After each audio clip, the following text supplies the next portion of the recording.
Kooti enkya ya leero tukimanyi nti twajja omulundi omulala oludda lwa gavumenti lwali lusabye ennaku 5 lwokka lumalirize okuteeka obujulizi bwali era kooti yali luwadde paka nga 15 omwezi guno naye 15 zayitako n'okutuusa olwaleero bwe bataddeyo obujulizi bwe baasaba era babutuwaddeko naffe ku ssaawa ya kooti yennyini ku ssaawa 3. Obujulizi buno tebwawukana nnyo ne bwebaze bagamba ku ludda olumu bagamba abantu bano tebabeerangako mu mikono gya gavumenti ate bakwatibwangako naye oludda olulala bagamba tukyanoonyereza ate nga tukimanyi twajja mu kooti kuba okunoonyereza kwabwe ko tetumanyi kkomo lyako tetumanyi niwe kunaakoma ate nga ffe tugamba abantu bano bonna basemba kulabikako nga gavumenti ebatwala era gavumenti erina obuvunaanyizibwa okuwa abantu okubuli munnayuganda gy'ali oba ali mu kkomera oba ali mu maka ge yeegwese gavumenti inobuvunaanyizibwa obwo era kyetusaba kooti eragire gavumenti kooti etuwadde ennaku 4 tuwumbewumbe naffe okuddamuko obujulizi obwo era tukomewo wano olunaku lwokutaano wiiki ejja ennaku z'omwezi 3 ku ssaawa 3 kooti etubuulira ebiragiro ebiddako engeri gyegenda okukwatamu omusango tetugenda kukoowa kukwata kkubo lyonna kubanga ekyatuleeta mu kooti twagala gavumenti eragirwe ereete abantu bano nga balamu oba etulaga amalaalo gaabwe era kyetusaba kooti eragire gavumenti. Beegaana abantu abasinga babeegaana kuba bagamba nti banoonyereza abapoliisi abo abataddeyo ebiragiro abirayiro eyo bagamba twanoonyereza ne tusuula nti ono tali mikono gya gavumenti naye ate ekirungi teri agambye nti tabeerangayo teri agambye nti Ssemuddu oba Wangolo oba Ddamuliro oba Kibalama oba Lukwago tebabeerangayo mu nsi balimba ng'omukyalo omu bwe yatugamba wakakiga eddembe ly'obuntu naye kakati ffe tetugamba nti bwe baba baaliwo bannayuganda baliwa oba balina we beekwese gavumenti erina obuvunaanyizibwa okubakwekulayo kyetugamba ekyo era kyetusaba era eba bagenda bweru batulage bagambe nti bayita wano oba bali mu nsi bweti kyetwagala kyokka kyokka. Ensonga eya bannaffe bano ab'enganda zaabwe baabuzibwawo abaami baabwe abaana baabwe ab'enganda zaabwe waliwo abaali baagala ensonga eno ebule eve ku ssiima kati ffe tugamba nti nedda ensonga eno tejja kuva mu ddiiro kubanga abantu bano tebafunanga kyetuyita closure era tuzze tugamba nti abantu bano baba battibwa kale mbawo ebisigalira byabwe babiziiko omuntu amanye nti kale omuntu wange namuteekaawo n'emyaka 3 myaka 4 tebamanyi wawe bali ng'abantu abamu baagala ensonga eno tugiveeko tetugenda givaako tujja giremerako politikali ligali mu byamateeka kyovudola wakati ne mu kooti twajjayo nga bwe tukwasaganya ebya politics in parliament n'awalala neeno mu kooti naye ensonga nkulu okujjayo nga twagala kooti tulabe kyetugamba tusaba kooti eteeka akazito ku gavumenti eta abantu bano byonna gye bali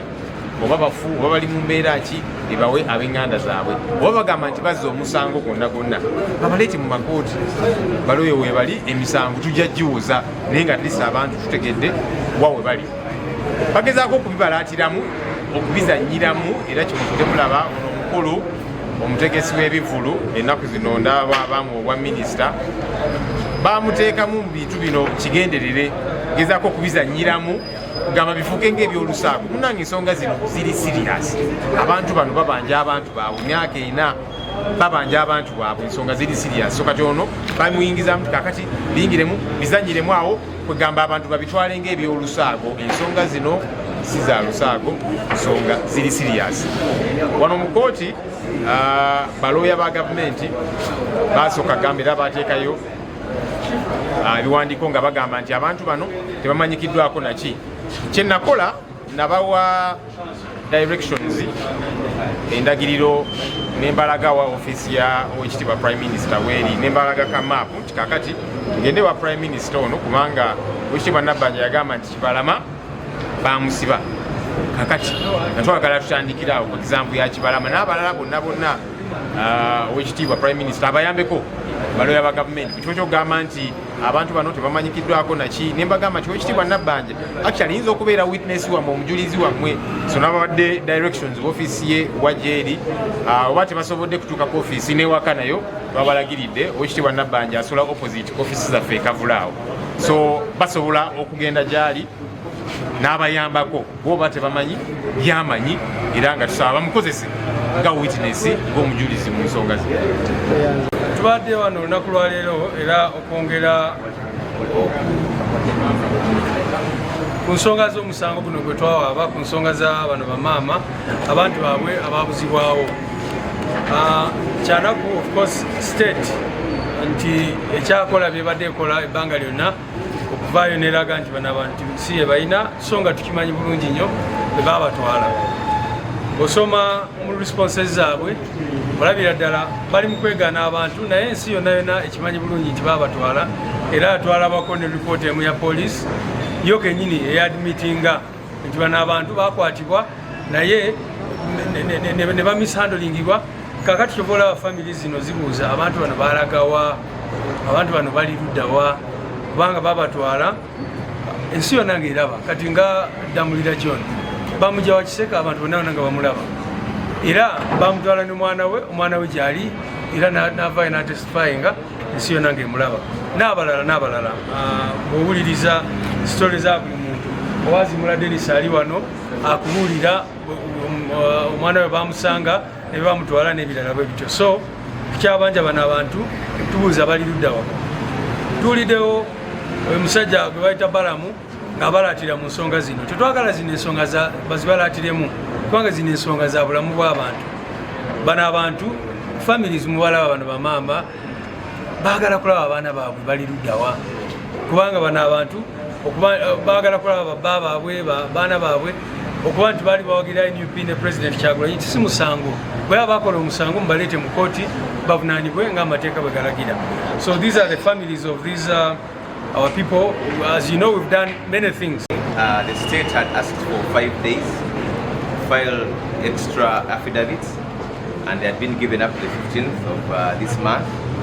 They didn't do it within the scheduled time. They only filed and served this morning at the same time of court. Of course, the same denials are repeated. On one hand, they say they are still investigating. On another hand, they say they did investigations and found that they have never been arrested by the state. So, which already shows the bias of the investigator, because these affidavits are from state police officers who led teams allegedly to investigate the disappearances of the people we are demanding. And whereas they keep on, all affidavits are saying our investigations are still ongoing. But the reason why we came to court is because we don't know the end of those investigations, and we think that government has a duty to account, and we know that these people, all of them were last seen being taken by security. So we have been given 4 days to respond to all the evidence the state has brought, and court has given the 3rd of next month, which is next week on Friday at 9, to come back and give us further directives on how the case is going to be heard. So we shall come back to court because we shall not tire to use all lawful means of demanding that government produces these people. 6 affidavits. They have produced 2 more, so we have 6 affidavits in total from police officers as well. Yes, but of course the content is the same in all the 6. They are saying we are still investigating, but these people have never been held in any state facility. Yes. The Human Rights Commission, we've applied using everything. We've gone to Parliament and all other avenues. We eventually decided to come here at the High Court to pursue this matter, and we can promise the nation that we shall not stop until we know where these people went. We want justice because these were Ugandans who were picked up in broad daylight by the military, by all these armed gangs of the regime, and they were taken away, and people are asking, where did these people go? So up to now, we shall not stop. We must ensure that these people are produced. I want to also, I've been seeing Balam, trying to mock these people, saying let's not put pressure on Museveni and all that. These are lives of people that we're talking about. We are talking about Ugandans who were disappeared, who were taken away. Let them return so that they can take care of their families. This is not a joking subject that Balam can just keep talking about it in a joking manner and that kind of thing. Thank you, sir. All right, so this matter of missing persons, some had wanted this matter to disappear off the scene, and we have said no, it will not disappear. We'll use all the avenues available to us political avenues, legal avenues, to see to it that these people get justice. Because people being disappeared is not a very simple matter. It's not something that we can just move on from, yeah? We have many categories. There are those who are in jail, the Olivia Lutaz for over 3 years, and that's problematic, and we are still pursuing it. But at least those we know where they are. We visit them every so often, including today. There's a team going. But now these ones were disappeared completely. So those who want us to forget this matter, we shall not. And they'll keep trying to use various gimmicks to see that this issue is pushed under the rug.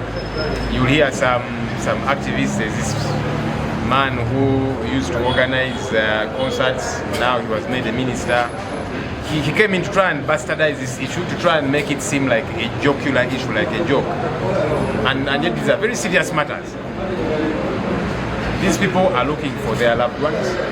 The Right Honorable Robin Nabanja said, for example, she knows Chibalama was arrested and she knows where he is, and we are still demanding Robin Nabanja to tell us where Chibalama is and the others, because it is the same category. So we will keep pursuing this matter politically in Parliament and elsewhere, legally in the courts of law. It's important that we don't lose sight of this issue. Because you see, once you lose sight of an issue, people move on. And the people of Uganda have the tendency to move on very easily. And yet these people are saying, okay, worst case scenario, at least you give us the remains of these are loved ones. Let's bury them. And no, okay, so they passed on. Give us the remains, let's bury them. And we close the chapter properly. So that chapter has not been closed, and that's why we are using every avenue. Of course, even in court, there are some gimmicks. You saw the state attorneys initially saying, we don't know these people, and that kind of thing. So we gave them advice and said, if you're saying you don't know them, go to the office of the Prime Minister. I gave them directions to the office of the Prime Minister, where the Right Honorable Robin Nabanja sits. And I told them you can use her as a witness, because she said Chibalama was arrested. That as an example. So use her as a witness. If you don't know, it's understandable for you not to know as lawyers of the state, but at least the person who leads government business in Parliament conceded. So I gave them directions to her office. Hopefully they will go and connect with her. She becomes a witness and helps them, because they need help, clearly, the state attorneys, for this matter to be prosecuted properly.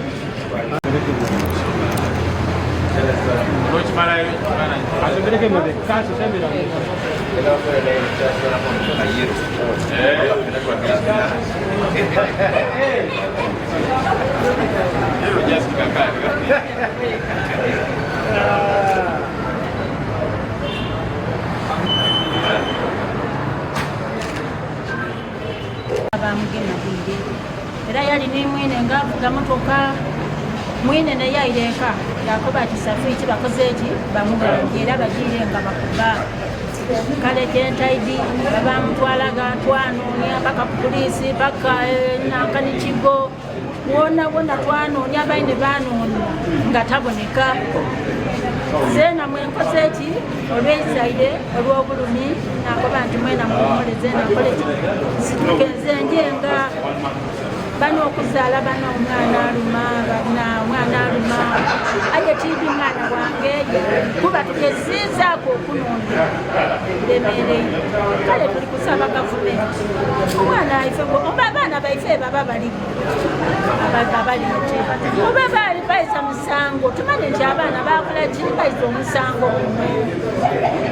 Tuli kwegayirira gavumenti kwegayirira kisa kyaibwe batuleetera abaana oba baafa baleeta amagumba tumanye nti tuziise bano tunabibanga amanyago gwani ninze Kadija Basiru nviirire Buwenge ali olw'obulumi nimira abantu nfuna esente edinandeetaga olw'omwana wange. Buwenge kisangibwa luddawo mu disitulikiti yawo Kagoma. Mama olima bulimi n'ofuna ssente? Nima bulimi sira muntu